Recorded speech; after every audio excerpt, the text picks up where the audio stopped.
ಕಳೆದೊಂದು ವಾರದಿಂದ ಕಾಂಗ್ರೆಸ್ ಪಕ್ಷದ ಬೆಳವಣಿಗೆ ಕಳವಳಕಾರಿಯಾಗಿವೆ. ಜಾತಿಗಣತಿ ವಿಚಾರ ಎಸಿ ರೂಮ್ನಲ್ಲಿ ಕೂತು ಕಾಂತರಾಜ ವರದಿ ಸಿದ್ಧಪಡಿಸಿದ್ದಾರೆ. ಕಳೆದೊಂದು ವಾರದಿಂದ ಕಾಂಗ್ರೆಸ್ ಪಕ್ಷದ ಬೆಳವಣಿಗೆ ಕಳವಳಕಾರಿಯಾಗಿವೆ. ಒಂದು ಕಡೆ ಸಿಎಂ ಔತಣಕೂಟಕ್ಕೆ ಹೋದರೆ ಇನ್ನೊಂದು ಕಡೆ ದಲಿತ ಶಾಸಕರ ಔತಣಕೂಟಕ್ಕೆ ಪಕ್ಷದ ವರಿಷ್ಠರಿಂದ ಬ್ರೇಕ್ ಹಾಕಿಸಿದ್ದಾರೆ. ಮುಖ್ಯಮಂತ್ರಿ ಗದ್ದುಗೆ ಕಿತ್ತಾಟ ನಡೆಯುತ್ತಿರುವುದನ್ನ ನೋಡಿದ್ದೇವೆ. ಸಿಎಂ ತಮ್ಮ ಆಡಳಿತ ವೈಫಲ್ಯ ಮುಚ್ಚಿಡಲು ವಿಷಯವನ್ನ ಬೇರೆ ಬೇರೆ ಕಾಲಕ್ಕೆ ತಿರುಗಿಸುತ್ತಾ ಬಂದಿದ್ದಾರೆ. ಈಗ ಮತ್ತೆ ಜನರ ಭಾವನೆ ಬೇರೆ ಕಡೆ ತಿರುಗಿಸಲು ಜಾತಿ ಗಣತಿ ಅನುಷ್ಠಾನ ತೇಲಿಬಿಟ್ಟಿದ್ದಾರೆ. ನಮ್ಮ ಪಕ್ಷದ ಪ್ರಣಾಳಿಕೆ ಸರ್ವರಿಗೂ ಸಮಪಾಲು, ಸರ್ವರಿಗೂ ಸಮಬಾಳು, ಸಮಾಜದ ಎಲ್ಲ ವರ್ಗದ ಜನರಿಗೆ ನ್ಯಾಯ ಕೊಡಬೇಕಾದ್ದು ಸಿಎಂ ಜವಾಬ್ದಾರಿ ಎಂದು ಶಾಸಕ ಮಾಜಿ ಸಚಿವ ಸಿಸಿ ಪಾಟೀಲ್ ಹೇಳಿದರು. ಅವರು ನಗರದ ಪತ್ರಿಕಾ ಭವನದಲ್ಲಿ ಸೋಮವಾರ ನಡೆದ ಸುದ್ದಿಗೋಷ್ಠಿಯಲ್ಲಿ ಈ ಕುರಿತು ಮಾತನಾಡಿದರು. ಸುದ್ದಿಗೋಷ್ಠಿಯಲ್ಲಿ ರಾಜು ಕುರಡಗಿ, ಪ್ರಕಾಶ್ ಅಂಗಡಿ, ಶ್ರೀಪತಿ ಉಡುಪಿ, ಅನಿಲ ಅಬ್ಬಿಗೇರಿ ಮುಂತಾದವರು ಉಪಸ್ಥಿತರಿದ್ದರು. ಕಳೆದ ಒಂದು ವಾರದಿಂದ ರಾಜ್ಯ ರಾಜಕಾರಣದಲ್ಲಿ ಕಾಂಗ್ರೆಸ್ ಪಕ್ಷದಲ್ಲಿ ನಡೀತಿರ್ತಕ್ಕಂಥ ಬೆಳವಣಿಗೆಗಳು ತುಂಬ ಕಳವಳಕಾರಿಯಾಗ್ಯಾವ. ಒಂದು ಕಡೆ ಸನ್ಮಾನ್ಯ ಮುಖ್ಯಮಂತ್ರಿಗಳು ಔತಣಕೂಟಕ್ಕೆ ಹೋದ್ರೆ, ಇನ್ನೊಂದು ಕಡೆ ದಲಿತ ವರ್ಗದ ಶಾಸಕರ ಔತಣಕೂಟಕ್ಕೆ ಪಕ್ಷದ ವರಿಷ್ಠರಿಂದ ಬ್ರೇಕ್ ಹಾಕಿಸಿದಂಥ ಸುದ್ದಿ ಮಾಧ್ಯಮದ ಮುಖಾಂತರ 2-3 ದಿವಸ ನಾವು ಯಾವುದೇ ದೂರದರ್ಶನ ಚಾನಲ್ವನ್ನು ಹಾಕಿದರೂ ಕರ್ನಾಟಕ ಕಾಂಗ್ರೆಸ್ ಪಕ್ಷದ ಒಳಜಗಳ, ಕುರ್ಚಿ ಕಿತ್ತಾಟ, ಮುಖ್ಯಮಂತ್ರಿಯ ಗದ್ದಿಗೆಗೆ ಕಿತ್ತಾಟ ನಡೆಯುತ್ತಿದ್ದನ್ನು ನಾವು ನೋಡೇವೆ. ಸನ್ಮಾನ್ಯ ಮುಖ್ಯಮಂತ್ರಿಗಳು ತಮ್ಮ ಆಡಳಿತದ ವೈಫಲ್ಯವನ್ನು ಮುಚ್ಚಿಡಲಿಕ್ಕೆ ಬೇರೆ ಬೇರೆ ಕಡೆಗೆ ವಿಷಯವನ್ನು ಕಾಲಕ್ಕೆ ತಿರುಗಿಸ್ಕೊತಾ ಬಂದಿದ್ದು ನಾವು ನೋಡೇವೆ. ಹುಲಿ ಉಗುರಿನಿಂದ ಹಿಡ್ಕೊಂಡು ದರ್ಶನ್ ಕೇಸ್ ಇರ್ಬೋದು, ಈ ರೀತಿಯಾಗಿ ಬೇರೆ ಬೇರೆ ವಿಷಯಗಳ ಬಗ್ಗೆ ರಾಜ್ಯದ ಗಮನವನ್ನು ಸೆಳೆದು ತಮ್ಮ ವೈಫಲ್ಯವನ್ನು ಜನ ಮಾರಿಮಾಚಬೇಕು ಅನ್ನುವಂಥ ಚಾಣಾಕ್ಷತನವನ್ನು ಸರಿಸುಮಾರು 2 ವರ್ಷಗಳ ಕಾಲ ನಡೆಸಿಕೊಂಡು ಬಂದಿದ್ದನ್ನು ನೋಡೇವೆ. ಈಗ ಮತ್ತೆ ಜನರ ಭಾವನೆಗಳನ್ನು ಬೇರೆ ಕಡೆ ತಿರುಗಿಸಲಿಕ್ಕೆ ಜಾತಿ ಗಣತೆಯನ್ನು ಅನುಷ್ಠಾನಕ್ಕೆ ತರುವ ವಿಷಯವನ್ನು ತೇಲಿಬಿಟ್ಟಾರೆ. ರಾಷ್ಟ್ರ ಮಟ್ಟದಲ್ಲಿ ಕೂಡ ಜಾತಿ ಗಣತೆ ಬಗ್ಗೆ ನಡೀತಾ ಇದೆ. ಯಾವುದೇ ಹಿಂದುಳಿದ ವರ್ಗಗಳ ಅಭಿವೃದ್ಧಿಗೆ, ಅವರ ಆರ್ಥಿಕತೆಗೆ, ಅವರ ಸಾಮಾಜಿಕ ಬದುಕನ್ನು ಸುಂದರಗೊಳಿಸಲಿಕ್ಕೆ ಸರ್ಕಾರ ತೆಗೆದುಕೊಳ್ಳುವಂಥ ನಿರ್ಧಾರಕ್ಕೆ ಭಾರತೀಯ ಜನತಾ ಪಕ್ಷದ ವಿರೋಧವಿಲ್ಲ. ನಾವು ಕೂಡ ಅದಕ್ಕೆ ಬದ್ಧರಾಗೇವಿ. ನಮ್ಮ ಪಕ್ಷದ ಪ್ರಣಾಳಿಕೆ ಸರ್ವರಿಗೂ ಸಮಪಾಲು, ಸರ್ವರಿಗೂ ಸಮಬಾಳು ಅನ್ನುವಂಥದ್ದೈತಿ. ಆದರೆ ಏನು ಕಾಂತರಾಜ್ ಮಾಡಿದಂಥ ಜನಗಣತಿ ತುಂಬ ಅವೈಜ್ಞಾನಿಕವಾಗಿದೆ.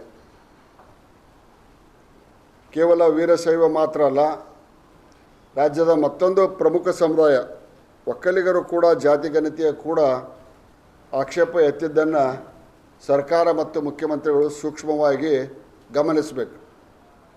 ಸಮೀಕ್ಷೆಯನ್ನು ವೈಜ್ಞಾನಿಕವಾಗಿ ಮತ್ತು ಪಾರದರ್ಶಕವಾಗಿ ನಡೆಸಿಲ್ಲ ಎನ್ನುವುದಕ್ಕೆ ಹಲವು ಪ್ರಮುಖ ಕಾರಣಗಳಿದ್ದರೂ ಮಾನ್ಯ ಮುಖ್ಯಮಂತ್ರಿಗಳಾಗಲಿ ಅವರ ಸರ್ಕಾರವಾಗಲಿ ಪರಿಗಣಿಸ್ತಿಲ್ಲ ಅನ್ನೋದು ಭಾಳ ನೋವಿನ ಸಂಗತಿ. ರಾಜ್ಯದ ಮುಖ್ಯಮಂತ್ರಿ ಆದಂಥವರು, ಸರ್ಕಾರವನ್ನು ನಡೆಸ್ತಕ್ಕಂಥ ಮುಖ್ಯಸ್ಥರು ಸಮಾಜದ ಎಲ್ಲ ವರ್ಗದ ಜನರಿಗೆ ನ್ಯಾಯವನ್ನು ಕೊಡಬೇಕಾಗಿದ್ದು ಅವ್ರ ಕರ್ತವ್ಯ. ರಾಜ್ಯದ ವಿವಿಧ ಜಿಲ್ಲೆಗಳ ಮತ್ತು ಹೊರ ರಾಜ್ಯಗಳಿಗೆ ಗುಳೆ ಹೋದವರನ್ನು ಸಮೀಕ್ಷೆಯಲ್ಲಿ ಪರಿಗಣಿಸಿಲ್ಲ. ವೀರಶೈವ ಲಿಂಗಾಯತರೆಲ್ಲರೂ ಸಾಮಾಜಿಕವಾಗಿ ಮತ್ತು ಆರ್ಥಿಕವಾಗಿ ಮತ್ತು ಶೈಕ್ಷಣಿಕವಾಗಿ ಹಿಂದುಳಿದಾರ ಅನ್ನೋದನ್ನು ಕೂಡ ಸಾಕಷ್ಟು ನಮ್ಮ ಹೋರಾಟದ ಮುಖಾಂತರ ಸರ್ಕಾರದ ಗಮನಕ್ಕೆ ತರಲಿಕ್ಕೆ ನಾವು ಪ್ರಯತ್ನ ಮಾಡಿ ಈ ಸಮೀಕ್ಷೆ ವರದಿಯನ್ನು ಒಪ್ಪಿಕೊಂಡರೆ ವೀರಶೈವ ಮತ್ತು ಲಿಂಗಾಯತ ಮತ್ತು ಒಕ್ಕಲಿಗ ಸಮುದಾಯದ ಲಕ್ಷಾಂತರ ಮಂದಿಗೆ ಅನ್ಯಾಯವಾಗುತ್ತದೆ ಅನ್ನೋದನ್ನು ಭಾಳ ಖಂಡಿತವಾಗಿಯೂ ನಾನು ಹೇಳಲಿಕ್ಕೆ ಇಚ್ಛೆಪಡ್ತೇನೆ. ಈ ವರ್ಗದ ಜನರಿಗೂ ಕೂಡ ನ್ಯಾಯ ದೊರಕಬೇಕನ್ನುವಂಥದ್ದು ನಮ್ಮ ವಾದ. ಹಿಂದುಳಿದ ವರ್ಗದವರನ್ನು ಗುರುತಿಸುವ ಘನತೆಗೆ ನಮ್ಮ ವಿರೋಧ ಇಲ್ಲ ಅನ್ನೋದನ್ನು ನಾನು ಪ್ರಾರಂಭದಲ್ಲೇ ಹೇಳಿದ್ದೇನೆ. ಅವರಿಗೆ ಸಿಗಬೇಕಾದಂಥ ಸಕಲ ಸವಲತ್ತುಗಳು ದೊರೆಯಬೇಕನ್ನೋದು ಸಂವಿಧಾನದ ಆಶಯ. ಆ ರೀತಿ ಸರ್ಕಾರ ನಡೆದುಕೊಳ್ಳಿ. ಕೇವಲ ಜಾತಿವಾರು ಜನಸಂಖ್ಯೆಯನ್ನು ಸೋರಿಕೆ ಕೆಲವು ಜಾತಿವಾರು, ಐ ರಿಪೀಟ್, ಕೆಲವು ಜಾತಿವಾರು ಜನಸಂಖ್ಯೆಯನ್ನು ಸೋರಿಕೆ ಮಾಡಿ ಗೊಂದಲ ಮೂಡಿಸಲಾಗಿದೆ. ಗಣತಿದಾರರು ವೀರಶೈವ ಲಿಂಗಾಯತ್ ಸಮುದಾಯದ 50%ಕ್ಕಿಂತ ಹೆಚ್ಚು ಮನೆಗಳಿಗೆ ಇದುವರೆಗೆ ಭೇಟಿಯನ್ನು ಕೊಟ್ಟಿಲ್ಲ.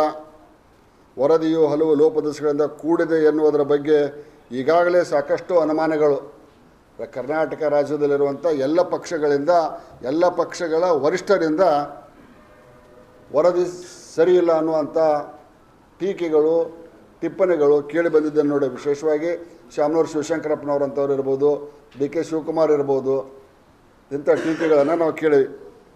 ರಾಜ್ಯ ಹಿಂದುಳಿದ ವರ್ಗಗಳ ಆಯೋಗದ ಅಧ್ಯಕ್ಷರಾಗಿದ್ದ ಕಾಂತರಾಜ್ ಸಲ್ಲಿಸಿರುವ ವರದಿಯನ್ನು ಸರ್ಕಾರ ತಿರಸ್ಕರಿಸಬೇಕಾಗಿತ್ತು. ಆದರೆ ಅದರ ಬಗ್ಗೆ ಹೆಚ್ಚಿನ ಗಮನವನ್ನು ನೀಡುತ್ತಿದೆ. ರಾಷ್ಟ್ರೀಯ ಮಟ್ಟದಲ್ಲಿಯೂ ಕೂಡ ಜಾತಿಗಣತಿ ಚರ್ಚೆ ನಡೆಯುತ್ತಿದೆ. ಅಲ್ಲಿನ ಬೆಳವಣಿಗೆಯನ್ನು ನೋಡಿಕೊಂಡು ರಾಜ್ಯ ಸರ್ಕಾರ ಮುನ್ನಡೆಯಬೇಕೆಂಬುದು ನಮ್ಮ ವಾದ. ಈಗಾಗಲೇ 2 ಪ್ರಬಲ ಸಮುದಾಯದ ನಾಯಕರು, ಗಣ್ಯರು ವೈಜ್ಞಾನಿಕವಾಗಿ ಪುನಃ ಜಾತಿಗಣತಿ ನಡೆಸಲು ಸರ್ಕಾರ ಕ್ರಮ ತಗೋಬೇಕನ್ನುವಂಥ ವಾದವನ್ನು ಮುಂದಿಟ್ಟಾರ. ಸಮುದಾಯದ ಮುಖಂಡರ ಪಕ್ಷಾತೀತ ಹೋರಾಟ ನಡೆಸಬೇಕು, ಒಗ್ಗಟ್ಟು ಪ್ರದರ್ಶಿಸಬೇಕೆಂದು ಅಖಿಲ ಭಾರತ ಲಿಂಗಾಯತ ಮುಖಂಡರ ಸಭೆಯಲ್ಲಿ ಈಗಾಗಲೇ ತೀರ್ಮಾನವನ್ನು ತೆಗೆದುಕೊಳ್ಳಲಾಗಿದೆ. ರಾಜ್ಯ ಸರ್ಕಾರ ನಡೆಸಿರುವ ಜಾತಿಗಣತಿ ಅವೈಜ್ಞಾನಿಕವಾಗಿದೆ. ವೀರಶೈವ ಲಿಂಗಾಯತ್ ಸಮುದಾಯದ ನಿಖರ ಅಂಕಿಅಂಶಗಳು ಬಗ್ಗೆ ಅಧಿಕೃತ ಸಂಸ್ಥೆಗಳಿಂದ ಸಮೀಕ್ಷೆ ನಡೆಸಿ ವರದಿ ನೀಡುವ ಚಿಂತನೆ ಇದೆ. ಇದರಲ್ಲಿ ನಿಖರ ಅಂಕಿಅಂಶಗಳು ಸಿಗಲು ಸಾಧ್ಯ. ಸರ್ಕಾರ ನಡೆಸಿದೆ ಎನ್ನಲಾದ ಸಮೀಕ್ಷೆಗೆ ಪ್ರತಿ ಮನೆಗೂ ಭೇಟಿ ನೀಡಿದಾಗ 55 ಪ್ರಶ್ನೆಗಳನ್ನು ಕೇಳಲಾಗಿದೆ ಎಂದು ಹೇಳಲಾಗುತ್ತದೆ. ಆದರೆ ಯಾವುದೇ ವೀರಶೈವ ಲಿಂಗಾಯತರ ಮನೆಗೆ ಬಂದು ಹೋಗಿರೋ ಬಗ್ಗೆ ಯಾವುದೂ ಮಾಹಿತಿ ಇಲ್ಲ. 55 ಪ್ರಶ್ನೆಗಳಿಗೆ ಉತ್ತರಿಸಿದ ನೆನಪು ಕೂಡ ಯಾರಿಗೂ ಇಲ್ಲ. ಬಹುತೇಕ ನಾವೆಲ್ಲ ಇಲ್ಲಿ ಪ್ರಮುಖರಿದ್ದೇವೆ. ತಾವು ಕೂಡ ಮಾಧ್ಯಮ ಕ್ಷೇತ್ರದಲ್ಲಿ ಸಾಕಷ್ಟು ಪರಿಣಿತಿಯನ್ನು ಪಡೆದವರಿದ್ದೀರಿ. ಇಷ್ಟು ಮಂದಿ ಒಳಗೆ ಯಾರ ಮಂದಿಗಾರ ಗಣತಿಯವ್ರು ಬಂದಾರನ ಅನ್ನೋದನ್ನು ಹೇಳ್ರಿ. ನೀವು ಯಾರ ಮನೆಗೂ ಬಂದಿಲ್ಲ. ಯಾವುದೋ ಏರ್ ಕಂಡೀಷನ್ ಚೇಂಬರ್ದೊಳಗೆ ಕುಂತ್ಕೊಂಡು ಮಾನ್ಯ ಕಾಂತರಾಜ್ ಅವರು ವರದಿಯನ್ನು ಸಿದ್ಧಪಡಿಸ್ಯಾರ. ಈ ವರದಿ ಬಂದು ಎಷ್ಟು ವರ್ಷ ಆಯಿತು? ಸಿದ್ದರಾಮಯ್ಯ ಹಿಂದಿನ ಅವಧಿಯೊಳಗಿದ್ದಾಗನೇ ಈ ವರದಿ ಬಂದೈತಿ. ಅಲ್ಲಿವರೆಗೂ ಸುಮ್ಮನಿದ್ದು ಈಗ ತಮ್ಮ ಕುರ್ಚಿ ಅಲಗಾಡ್ತಿರ್ತಕ್ಕಂಥ ಸಂದರ್ಭದಲ್ಲಿ ಮತ್ತೆ ಇದನ್ನು ಮುನ್ನೆಲೆಗೆ ಬಿಡ್ತಾ ಇದ್ದಾರೆ. ಅದಕ್ಕೆ ಈ ವಿಷಯದಲ್ಲಿ ನಾನು ಕಾಂಗ್ರೆಸ್ಸಿನ ಶಾಸಕರಿಗೆ, ಗೌರವಾನ್ವಿತ ಸಚಿವರುಗಳಿಗೆ ಮನವಿಯನ್ನು ಮಾಡ್ತೇನೆ. ಇವತ್ತಿನ ನಿಮ್ಮ CLP ಸಭೆಯಲ್ಲಿ ಈ ವಿಚಾರ ಬರ್ತೈತೆ ಅನ್ನುವಂಥ ಮಾತು ಮಾಧ್ಯಮಗಳ ಮುಖಾಂತರ ಕೇಳಿ ಬರಾಕತ್ತೈತೆ. ಇದನ್ನು ವೀರಶೈವ ಮತ್ತು ಒಕ್ಕಲಿಗ ಶಾಸಕರು ಮತ್ತು ಮಂತ್ರಿಗಳು ವಿರೋಧವನ್ನು ಮಾಡಿ ಸಮುದಾಯದ ರಕ್ಷಣೆಗೆ ನಿಲ್ಲಬೇಕು. ಹಿಂದುಳಿದ ವರ್ಗಗಳ ಸವಲತ್ತಿನ ಬಗ್ಗೆ ಏನು ಕೊಡ್ತಾರೋ ಬೇಕಾದಷ್ಟು ಕೊಡಲಿ, ನಮ್ದು ಯಾವುದೇ ಅಭ್ಯಂತರ ಇಲ್ಲ. ಅವರು ಭಾಳ ಸುಂದರವಾಗಲಿಕ್ಕೆ, ಹಸನ ಮಾಡಲಿಕ್ಕೆ ಸರ್ಕಾರ ಏನು ಸಹಾಯ ಸಹಕಾರವನ್ನು ಮಾಡ್ತೈತೆ ಮಾಡಲಿ, ನಮ್ಮದು ವಿಚಾರ ಇಲ್ಲ. ಅದರ ಜೊತೆಗೆ ನಮ್ಮ ಸಮುದಾಯಗಳ ರಕ್ಷಣೆಗೆ ಕಾಂಗ್ರೆಸ್ಸಿನ ಶಾಸಕರು ಮತ್ತು ಗೌರವಾನ್ವಿತ ಸಚಿವರು ಕೇವಲ ಮುಖ್ಯಮಂತ್ರಿಯ ಮಾತಿಗೆ, ತಮ್ಮ ಕುರ್ಚಿ ಆಸೆಗೆ, ನಾನು ಸಚಿವರಿಗೆ ಖಂಡಿತವಾಗಿ ಹೇಳ್ತೇನೆ, ನಿಮ್ಮ ಕುರ್ಚಿ ಆಸೆಗೆ ಸಮಾಜವನ್ನು ಬಲಿ ಕೊಡಬೇಡ್ರಿ ಅನ್ನುವಂಥ ಮಾತನ್ನು, ಮನವಿಯನ್ನು, ಎಚ್ಚರಿಕೆಯನ್ನು ಕೊಡ್ತೇನೆ. ಒಂದು ವೇಳೆ ನೀವೇನಾದರೂ ಮುಖ್ಯಮಂತ್ರಿಗಳ ಪ್ರೆಷರಿಗೆ ಬೆಂಡಾಗಿ ಈ ವರದಿಯನ್ನು ಜಾರಿಗೆ ತರಲಿಕ್ಕೆ ಒಪ್ಪಿಕೊಂಡ್ರೆ ಮುಂದಿನ ಚುನಾವಣೆಯಲ್ಲಿ ಸಮಾಜ ನಿಮಗೆ ತಕ್ಕ ಪಾಠವನ್ನು ಕಲಿಸ್ತೈತಿ ಅನ್ನುವಂಥ ಮಾತನ್ನು ಕೂಡ ಹೇಳಕ್ಕೆ ಬಯಸ್ತೇನೆ. ಇನ್ನು ಎರಡನೇದಾಗಿ, ನಾನು ಆಗಲೇ ಮತ್ತು ನಿನ್ನೆ ರಾತ್ರಿ ನೋಡ್ತಾ ಇದ್ದೆ, ನಮ್ಮ ಲೋಕೋಪಯೋಗಿ ಸಚಿವರಾದಂಥ ಸನ್ಮಾನ್ಯ ಜಾರಕಿಹೊಳಿ ಅವರು ಹಿಂದಿನ ಸರ್ಕಾರ ಕೆಲಸ ಕೊಟ್ಟೈತಿ ಅಂತ. ಹಿಂದಿನ ಸರ್ಕಾರ ಕೆಲಸ ಕೊಟ್ಟೈತಿ. ಸತೀಶ್ ಜಾರಕಿಹೊಳಿ ಅವ್ರ ಕ್ಷೇತ್ರಕ್ಕೂ ಕೊಟ್ಟೇನಿ. ಅವಾಗ ಸತೀಶ್ ಜಾರಕಿಹೊಳಿ ಅನುದಾನ ಐತಿ, ಏನು ಹಂಗೆ ಕೆಲಸ ಕೊಡಕತ್ತಿಪ್ಪ ಅಂತ ಕೇಳಬೇಕಿತ್ತಲ್ಲ. ತನ್ನ ಕ್ಷೇತ್ರಕ್ಕೆ ರಸ್ತಾ ಬೇಕು, ಈಗ ಬಿಲ್ ಕೊಡೋಕ್ಕಾಗಲ್ಲ ಅಂದ್ಕೂಡಲೇ ಹಿಂದಿನ ಸರ್ಕಾರ ಕೊಟ್ಟೈತಿ. ಹಿಂದಿನ ಸರ್ಕಾರ ಹೋಗಿ 2 ವರ್ಷ ಆಗಕ್ಕೆ ಬಂತು. ಟ್ಯಾಕ್ಸ್ ಕಲೆಕ್ಷನ್ ಎಲ್ಲಿಗೆ ಹೋಯಿತು? ಏನು ಮಾಡಿದ್ರಿ? ಹಿಂದಿನ ಸರ್ಕಾರದ ಮೇಲೆ ಎಷ್ಟು ದಿವಸ ನೀವು ನೆಪ ಹಾಕವರು? ಯಾವ ಉದ್ದೇಶಕ್ಕಾಗಿ ಗುತ್ತಿಗೆದಾರರ ಬಿಲ್ಲನ್ನು ಪೆಂಡಿಂಗ್ ಇಟ್ಕೊಂಡು ಕುಂತೀರಿ ಅನ್ನೋದನ್ನು ಸ್ಪಷ್ಟಪಡಿಸ್ಬೇಕು. ಏನು HD ಕುಮಾರಸ್ವಾಮಿ ಅವರು ಹೇಳಿದ ಕರೇನೋ, ಗುತ್ತಿಗೆದಾರರು ಹೇಳ್ತಾ ಇರೋದು ಕರೇನೋ, ಇದು ಸ್ಪಷ್ಟಪಡಿಸ್ಬೇಕು. BBMPಯನ್ನು ಹೊರತುಪಡಿಸಿ 32,000 ಕೋಟಿ ರೂಪಾಯಿಗಳ ಬಿಲ್ ಪೆಂಡಿಂಗ್ ಅದಾವೆ. BBMP ಹೊರತುಪಡಿಸಿ BBMPದು ಕುಡಿಸಿರೋ ಒಂದು 70,000 ಕೋಟಿ ಆಕೈತಿ. ಅಂದರೆ ಸಿದ್ದರಾಮಯ್ಯ ಮಂಡಿಸುವ ಮುಂದಿನ ಬಜೆಟ್ಟಿನ ಅರ್ಧ ಭಾಗ ಗುತ್ತಿಗೆದಾರರ ಬಾಕಿ ಹಣವನ್ನು ತೀರ್ಸಕ್ಕೆ ಹೋಗೈತಿ. 2 ವರ್ಷ ಎಲ್ಲ MLAಗಳು, ಇವತ್ತು ನಾನು 4ನೇ ಟರ್ಮ್ MLA, ಕೇವಲ ಪೇಪರ್ನಾಗ MLA. ಯಾವಾರ ಒಂದಿಷ್ಟು ರೆಸೊಲ್ಯೂಷನ್ ತೊಗೊಂಬರ್ತಾರೆ, ಅವ್ನು ಹಂಚಿದ್ದು ಇವ್ನು ಹಂಚಿದ್ದು, ಅದಕ್ಕೆ ಸಹಿ ಮಾಡೋಕೆ ಅಷ್ಟೇ MLA. ಪೇಪರ್ ಟೈಗರ್ ಅಂತಾರಲ್ಲ, ಹಂಗೆ ಎಲ್ಲ ಶಾಸಕರು ಪೇಪರ್ ಶಾಸಕರಾಗೇವಿ. ನಾನು ಹಿಡ್ಕೊಂಡೆ, ಯಾವನಿಗೂ 10 ರೂಪಾಯಿ ಅನುದಾನ ಇಲ್ಲ, ಒಂದು ಭೂಮಿ ಪೂಜೆ ಇಲ್ಲ. ಏನಾರ ಭೂಮಿ ಪೂಜೆ ಮಾಡಿದರೆ ನಮ್ಮ ಸರ್ಕಾರದಾಗ ಉಳಿದ ಲೆಫ್ಟ್ ಓವರ್ ವರ್ಕ್ ಅಂತೇವಲ್ಲ, ಅಂಥವು ಭೂಮಿ ಪೂಜೆ ಮಾಡ್ತೇವೆ.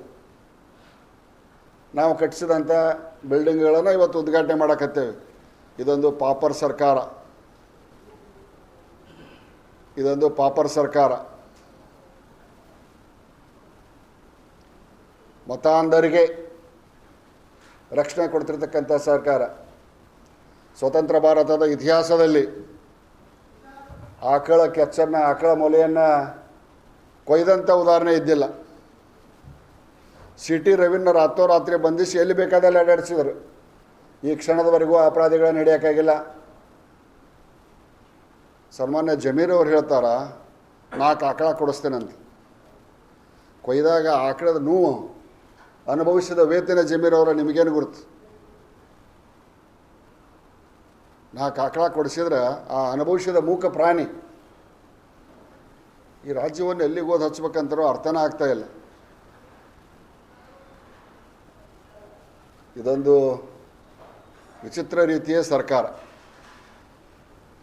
ಈ ಸರ್ಕಾರ ಇರೋದಕ್ಕಿಂತ ಸರ್ಕಾರವನ್ನು ವಿಸರ್ಜನೆ ಮಾಡಿ ಚುನಾವಣೆಗೆ ಹೋಗೋದು ಒಳಿತು ಅನ್ನೋಂಥದ್ದು ನನ್ನ ಭಾವನೆ.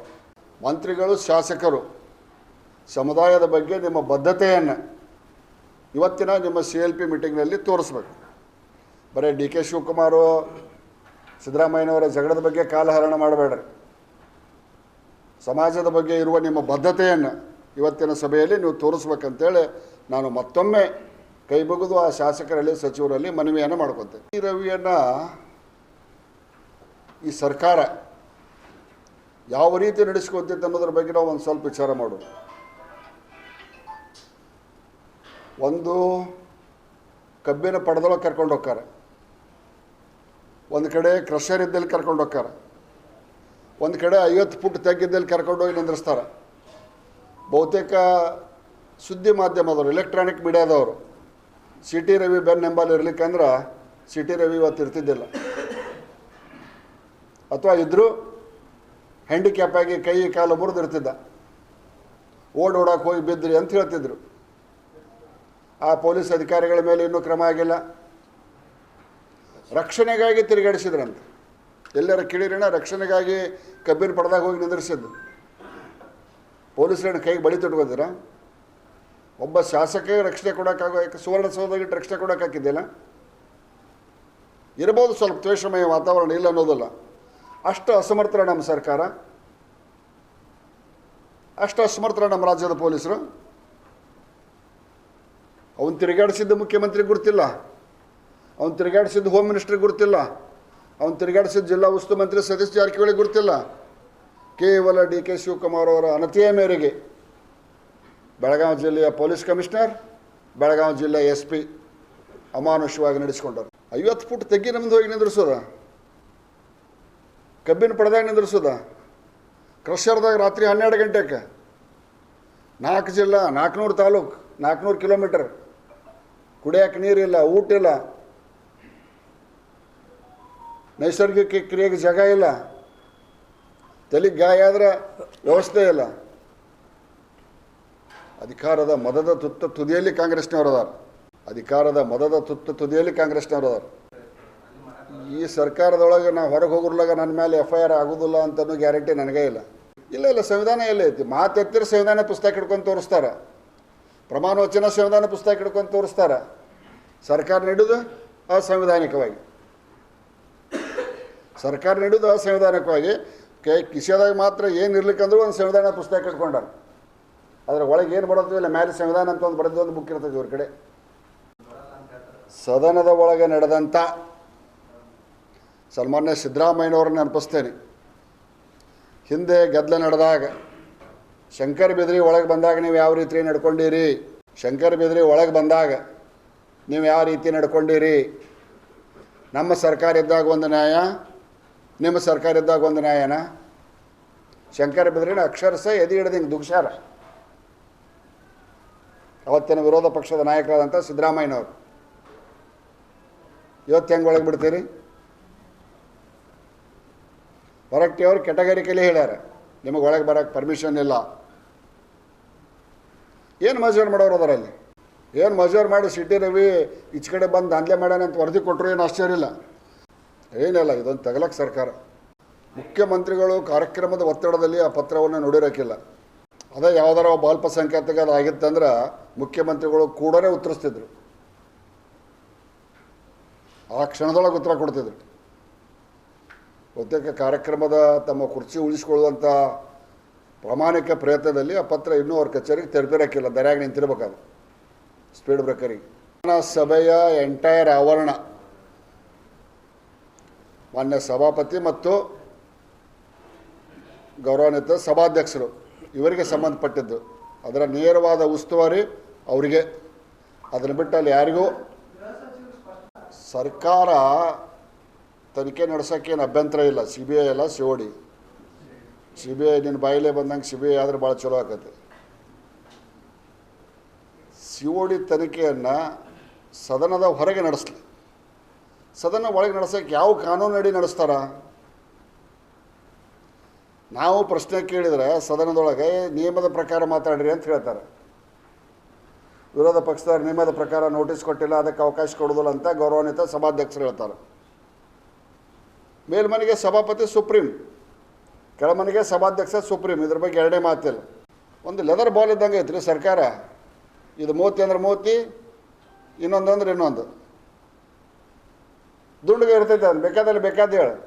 ಭಾಳ ವಿಚಿತ್ರ ಸನ್ನಿವೇಶದೊಳಗಿದ್ದೇವೆ. ನಿಮಗೂ ಅನುಭವ ಆಗಿರ್ಬೇಕು. ಪ್ರಭಾವಿಗಳದಾರ ಅಂತೇಳಿ ನಮ್ಮದು ಬರೀತಿದ್ರಿ, ಅವ್ರದ್ದು ಬರೆಯೋದಿಲ್ಲ ಅಷ್ಟೇ. ಸನ್ಮಾನ್ಯ ವಿಜೇಂದ್ರ ಅವರು ಈಗ ನಮ್ಮ ಹಾಲಿ ಶಾಸಕ, ನಾನು ಸಾರ್ವಜನಿಕ ಲೆಕ್ಕಪತ್ರ ಸಮಿತಿಯ ಅಧ್ಯಕ್ಷದಲ್ಲಿ. ವಾರದಾಗ 2 ದಿವಸ, ಸಂದರ್ಭ ಬಂದರೆ 3 ದಿವಸ ಬೆಂಗಳೂರಾಗಿರ್ತೇನೆ. ಪ್ರತಿಯೊಬ್ಬ ಶಾಸಕನು, ಪ್ರತಿಯೊಬ್ಬ ಪಕ್ಷದ ಸದಸ್ಯನು ಒಂದೊಂದು ಕಮಿಟಿಯ ಸದಸ್ಯರಿರ್ತಾರೆ. ವಾರದಾಗ ಕನಿಷ್ಠ 2 ದಿವಸ ಬೆಂಗಳೂರಾಗಿರ್ತಾರೆ. ರಾಜ್ಯದ ಅಧ್ಯಕ್ಷರನ್ನು ಭೇಟಿಯಾಗುವಂಥದ್ದು, ನಮ್ಮ ನಾಯಕರಾದಂಥ ಯಡಿಯೂರಪ್ಪನವ್ರನ್ನ ಭೇಟಿಯಾಗುವಂಥದ್ದು ಸಹಜವಾಗಿ ನಡೆದಿರ್ತೈತೆ. ಮಾಜಿ ಶಾಸಕರು ಬರೋಕ್ಕಾಗಿರೋದಿಲ್ಲ ಬೆಂಗಳೂರಿಗೆ. ಅಂಥದ್ದೊಂದು ಸಭೆ ಕರೆದು ತಾಲೂಕ್ ಪಂಚಾಯತಿ, ಜಿಲ್ಲಾ ಪಂಚಾಯತಿ ಬಗ್ಗೆ ಪಕ್ಷವನ್ನು ಸಂಘಟನೆಗೊಳಿಸ್ರಿ. ಸ್ವಲ್ಪ ಮಾಜಿ ಶಾಸಕರು ಈಗ ಅವಕಾಶ ಇಲ್ಲ ಅಂದ್ಕೊಳ್ಳಿ. ಈಗ ಹಾಲಿ ಶಾಸಕರಿಗೆ ಏನು ಅವಕಾಶ ಇಲ್ಲ, ನಾವೇ ನಿಷ್ಕ್ರಿಯ ಆಗೇವಿ. ಪಾಪೇನು ಮಾಜಿ ಶಾಸಕರ ಬಾಳೆ ಹೆಂಗಿರ್ಬೇಕು? ಅದಕ್ಕೆ ಕರೆದ ಒಂದು ಅದನ್ನು ಉತ್ತೇಜನ ಕೊಡೋಕೆ ಪಕ್ಷ ಸಂಘಟನೆ ಮಾಡಿ ಜಿಲ್ಲಾ ಪಂಚಾಯತಿ, ತಾಲೂಕ್ ಪಂಚಾಯತಿಗೆ ಪಕ್ಷವನ್ನು ಸಂಘಟನೆ ಮಾಡೋಕ್ಕೆ ಸಭೆ ಕರೆದರೆ ಅದರಾಗೇನು ವಿಶೇಷವಾದಂಥ ಅನಿಸಿಕೆಗಳನ್ನು, ಲೆಕ್ಕಗಳನ್ನು ಹುಡುಕೋದು ಏನು ಅರ್ಥ ಇಲ್ಲದ ಮಾತು ಅಂತ ನಾನು ಹೇಳ್ತೀನಿ. ರಾಜ್ಯಾಧ್ಯಕ್ಷರ ಕರ್ತವ್ಯ ಅದು. ನಾವು ಒಂದು ಮನೆ ಅಣ್ತಂಬರು, ನಾವು ಬಗೆಹರಿಸುವಂತೀವಿ. ಒಂದು ಕುಟುಂಬದ ಸದಸ್ಯರು ನಾವು ಬಗೆಹರಿಸುವಂತೀವಿ. ನಮಗೆ ಹಿರಿಯರು ಅದಾರ. ಅದು ಸ್ವತಃ ಸಿದ್ದರಾಮಯ್ಯ, DK ಶಿವಕುಮಾರ್ ಅಂದ್ಬಿಟ್ಟು ಮೂರನೇದವ್ರಿಗೆ ಯಾರಿಗೂ ಗೊತ್ತಿಲ್ಲ. ಮತ್ತು ಸ್ವಾಮಿಗಳು ನನಗೆ ಹಂಗೆ ಗೊತ್ತಾಗಬೇಕು. ಒಮ್ಮೆ ಆಗೈತೆ ಅಂತ ಒಬ್ರು ಹೇಳ್ತಾರೆ, ಆಗಿಲ್ಲ ಅಂತ ಒಬ್ರು ಹೇಳ್ತಾರೆ. ಒಮ್ಮೆ ಆಗೈತೆ ಅಂತ DK ಶಿವಕುಮಾರ್ ಹೇಳ್ಯಾರ ಯಾವುದೋ ಒಂದು ಇಂಗ್ಲೀಷ್ ಚಾನಲಿಗೆ. We had some agreement. ನಿನ್ನ ಹೇಳ್ತಾರೆ ಏನೂ ಆಗಿಲ್ಲ, ನನಗೇನು ಬೇಡ, ಯಾವ ಶಾಸಕರ ಬೆಂಬಲವನ್ನು ಬೇಡ ಅಂತ ನಿನ್ನ ಹೇಳ್ತಾರೆ. ಮತ್ತು ನನ್ನ ಯಾಕೆ ಗದ್ದಲಾಗ್ತಿರ್ತಿ? ಹಾಂ ಹಾಂ ಅವ್ರ ಪಕ್ಷದವ್ರು ಅವ್ರು ನಿರ್ಣಯ ಮಾಡಲಿ. ನಾನು ಯಾಕೆ ಅದ್ರ ತಲೆ ಹಾಕೋರಿ? ನಮ್ಮ ಮುಂದಿನ ಸರಿ ನಮ್ಮ ಸರ್ಕಾರ ಬರ್ತೈತಿ, ಅವಾಗ ಯಾರಾಗಬೇಕು ಅನ್ನೋದು ಹೇಳ್ತೇನೆ. 2028ಕ್ಕೆ ನಮ್ಮ ಸರ್ಕಾರ ಬರ್ತೈತಿ, ಯಾರಾಗಬೇಕು ಅನ್ನೋದು ಹೇಳ್ತೇವೆ. ಬಜೆಟ್ ಮಾಡೋರು IAS ಅಧಿಕಾರಿಗಳು, ಹಣಕಾಸು ಸಚಿವರಾದವರು, ನನ್ನ ಸರ್ಕಾರದ ಧ್ಯೇಯ ಧೋರಣೆಗಳು, ಇಂತಿಂಥ ವಲಯಕ್ಕೆ ಹಿಂಗೆ ಪ್ರಾತಿನಿಧ್ಯ ಸಿಗಬೇಕು, ಇಂತಿಂಥ ಸಮುದಾಯಕ್ಕೆ ಪ್ರಾತಿನಿಧ್ಯ ಕೊಡಬೇಕು ಅನ್ನುವಂಥ ಒಂದು ಸ್ಕ್ರಿಪ್ಟ್ ಕೊಡ್ತಾರೆ. ಅಂಕಿಅಂಶ ಹೊಂದಿಸೋರು ಹಣಕಾಸು ಇಲಾಖೆ ಅಧಿಕಾರಿಗಳು ಅದಕ್ಕೆ ಸ್ವಲ್ಪ ಹಿಂದೆ ಮುಂದೆ ಫೈನಲ್ ಟಚ್ ಮಾಡಿ ಹಣಕಾಸು ಸಚಿವರು ಸಹಿ ಮಾಡ್ತಾರೆ. 4 ಲಕ್ಷ ಕೋಟಿಗೆ ಇರಿಸಿಲ್ಲ, ನಮಗೇನು ತಕರಾರಿಲ್ಲ.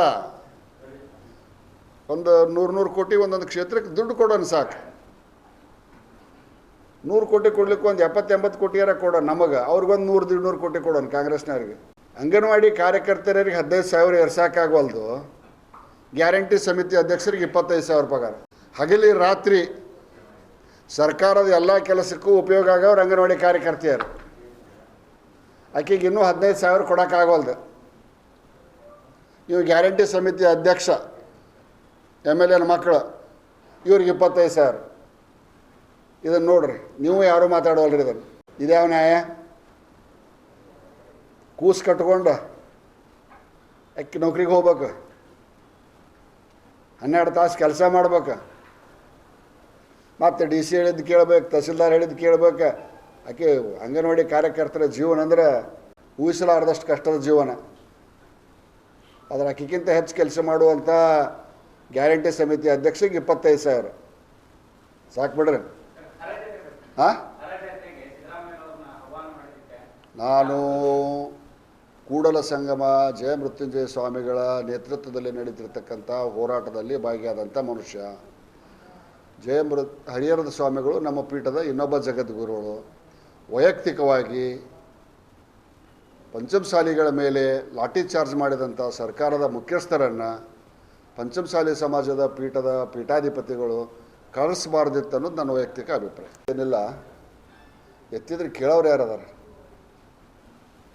ಎತ್ತಿದ್ರೆ ಕೇಳೋರು ಯಾರದಾರ? ವಿಧಾನಸೌಧದೊಳಗೆ 63 ಮಂದಿ 64 ಮಂದಿ ಶಾಸಕರೇ ಲಬ್ಬ ಹೋಗ್ಕೊಂಡ್ರು ಕೇಳೋರಿಲ್ಲ. ಗೌರವಾನ್ವಿತ ಸ್ಪೀಕರ್ ನಮ್ಮ ಕಡೆ ಹೊಳ್ಳಿ ನೋಡೋದಿಲ್ಲ. ನಾ ಮೊನ್ನೆ ಹೇಳೀನಿ, ಸರ್ ಇದು ಬೆಳಗಾವಿ ಚಳಿ ಭಾಳ ಕೆಟ್ಟಿರ್ತೈತಿ, ಗೋನ್ ಆ ಕಡೆ ಹೊಳ್ಳಿ ಹಿಡ್ಕೊಂಡ್ಬಿಟ್ಟೈತ್ರಿ, ನಮ್ಮ ಕಡೆ ನೋಡ್ರಿ ಅಂತೇಳಿ. ಸ್ಪೀಕರ್ ಹಿಂಗೆ ಕುಂತಿರ್ತಾರೆ, ಬಲಕ್ಕೆ ಆಡಳಿತ ಪಕ್ಷ ಇರ್ತೈತಿ, ಎಡಕ್ಕೆ ವಿರೋಧ ಪಕ್ಷ ಇರ್ತೈತಿ. ಹಿಂಗೆ ನಮ್ಮ ಕಡೆ ಹೊಳ್ಳಿ ನೋಡ್ರಿ, ಗೋನ್ ಹಿಡ್ಕೊಂಡು ಗಿಡಿತೈತೆ ಅಧ್ಯಕ್ಷರ, ನಿಮ್ಮ ಕಾಳಜಿ ಮಾಡ್ಬೇಕು, ನಮ್ಮ ಜಿಲ್ಲಾಕ್ಕೆ ಬಂದಿರಿ ಅಂತ ಹೇಳಿದೆ. ಇನ್ನು ಹೋರಾಟ ಮಾಡ್ತೇವೆ, ಮಾಡೋದಿಲ್ಲ ಅಂತ ಅನ್ನೋಂಗೆಲ್ಲ ಹೋರಾಟ ಮಾಡ್ತೇವೆ.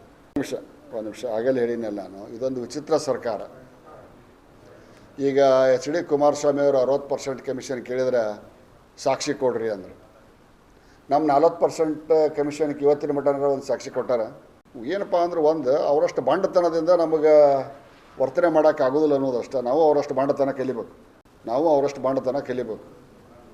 ಹೋಗಿ ಬರ್ರಿ ವಿಧಾನಸೌಧಕ್ಕೆ, ಯಾವನಾರು ಒಬ್ಬ ಮಿನಿಸ್ಟರ್ ಸಿಗ್ತಾನೆ ನೋಡ್ರಿ ವಿಧಾನಸೌಧದಾಗ. ನಮಗೆ ಬರೋಲ್ದು. 3 ಸರಿ ಹೇಳಿ ಅದನ್ನು ಕರೆ ಮಾಡ್ತಾರೆ. ನಮಗೆ ಸಾಕ್ಷಿ ಕೊಟ್ರೆ ಈಗ ಸಾಕ್ಷಿ ಕೇಳ್ತಾರಲ್ಲ. ಹಂಗಾರೆ HD ಕುಮಾರಸ್ವಾಮಿದು ಕರೆ ಅಂದಂಗೆ ಆಯ್ತಲ್ಲ. ನಮ್ಮದು 40% ಕರೆ ಅಂತ ಸಿದ್ದರಾಮಯ್ಯ ಹೇಳಿದ್ರೆ, ಕುಮಾರಸ್ವಾಮಿ ಹೇಳಿದ್ದು 60% ಕರೆ. ಗುತ್ತಿಗೆದಾರನ ಕೇಳ್ರಿ ಎಷ್ಟೈತೆ ಅನ್ನೋದು ಗುರ್ತಾಕೈತೆ. ಕುಮಾರಸ್ವಾಮಿ ಹೇಳಿದ್ದು ಸುಳ್ಳು ಕರೆ ಅನ್ನೋದು. ಇಲ್ಲ ರಗಡ ಮಂದಿ ಗುತ್ತಿಗೆದಾರ ಅದಾರ. ನೀವು ಆದ್ರೆ ಹೇಳೋಕ್ಕಿಲ್ಲ, ಯಾರೇ ನಿಮ್ಮ ಸ್ನೇಹಿತರನ್ನ ಕಳಿಸ್ರಿ, ಏನು ಕೊಡ್ತೀವಿ ಎಷ್ಟು ಕೊಡ್ತೀವಿ ಅಂತೇಳಿ. ಯಾಕಂದರೆ ಅವ್ನು ಹೇಳಿದಂದ್ರೆ ಮತ್ತೊಂದು ಬಿಲ್ಲು ಬರೋದಿಲ್ಲ. ಬರ್ಬೋದು. ನಮ್ಮ ನರಗುಂದಾಗ ಮಾತ್ರ ಅವನವನು 3-4 ಕಡೆ ಹೋಗಿ ಬರ್ಬೇಕು. ಒಂದು ಮನೆಯಾಗ 2 ಹುಡುಗರು, ಆಮೇಲೆ ಅವರಪ್ಪ ಸೂಪರ್ MLA, ಅವರಿಬ್ಬರನ್ನ ದಾಟಿ ಮೇಲೆ ಅವನಂತೆ ಹೋಗ್ಬೇಕು. ನಮ್ಮ ನರಗುಂದ ಕ್ಷೇತ್ರದಾಗ ಅಧಿಕಾರಿಗಳು ಭಾಳ ಏನು ಹೇಳಿ ನಿಮಗೆ ಅದರಲ್ಲಿ ಹಂಗದಾರ. ನಮ್ಮಪ್ಪ ರಾಜ ಇದ್ದ, ನಾನು ರಾಜಾನ ಅಂತೇಳಿ. ಅಧಿಕಾರದ ಗುಂಗು, ಅಧಿಕಾರದ ಮದ, ದುಡ್ಡಿನ ಹಪಾಪಿ. ಅದಕ್ಕೆ ಮತ್ತೊಮ್ಮೆ ಸ್ಪೆಷಲ್ ಹೇಳ್ತೇನೆ, ಅಂಕಿಅಂಶ ಸಮೇತ ಹೇಳ್ತೇನೆ. ಬೇಡ ಇದಷ್ಟ. ಈಗ ನನಗೆ ಮುಖ್ಯವಾಗಿ ಇದೆ ಉಳಿದ ವಿಷಯಕ್ಕೆ ರಗಡದ ಆರಾಮ್ ಮಾತಾಡೋದು. ಎಲ್ಲೈತಿ KDP ಆಗೈತಿ. 2 ವರ್ಷದಾಗ ಒಂದು ಅರ್ಧ KDP ಆಗೈತಿ. ಅರ್ಧ ದಿವಸ ಆಯ್ತಾನಪ್ಪ. ಪ್ರಾಮಾಣಿಕವಾಗಿ ಒಪ್ಕೊತೇನಲ್ಲ. ಸಿಟ್ಟಿಂಗ್ MLA ಒಪ್ಕೊತೇನೆ, ಪ್ರಾಮಾಣಿಕತೆಯಿಂದ ಪ್ರಾಂಜಲ ಮನಸ್ಸಿಂದ ಒಪ್ಕೊತೇನೆ. ಸೂಪರ್ MLA BR ಅವರು ನನಗೆ ಅವ್ರಿಗೆ ಟೀಕೆಗೆ ಉತ್ತರ ಕೊಡೋದಿಲ್ಲ. ಏನು ನೈತಿಕತೆ ಇಟ್ಕೊಂಡು ನನ್ನ ಮೇಲೆ ಪ್ರಶ್ನೆ ಮಾಡ್ತಾರೆ ಅವರು. ಅವಶ್ಯಕತೆನೂ ಇಲ್ಲ. ಹಾಂ, ಅದ್ರ ಅವಶ್ಯಕತೆನೇ ಇಲ್ಲ. ಅವಶ್ಯಕತೆ ಇಲ್ಲ. ಏನು ಬೇಕಾದ ಹೇಳಿ ಅವ್ರ ಸ್ವಭಾವ ಹೇಳಿ ನಾನು ಸಿಟ್ಟಿಗೆ ಹಬ್ಬಿಸ್ಬೇಕು, ನಾ ಅವ್ರನ್ನ ಬಾಯಿಗೆ ಬಂದಂಗೆ ಬೇಯಬೇಕು, ಅದರ ಸಿಂಪತಿ ತೊಗೊಂಡು ಜನರ ಮುಂದೆ ಹೋಗ್ಬೇಕು.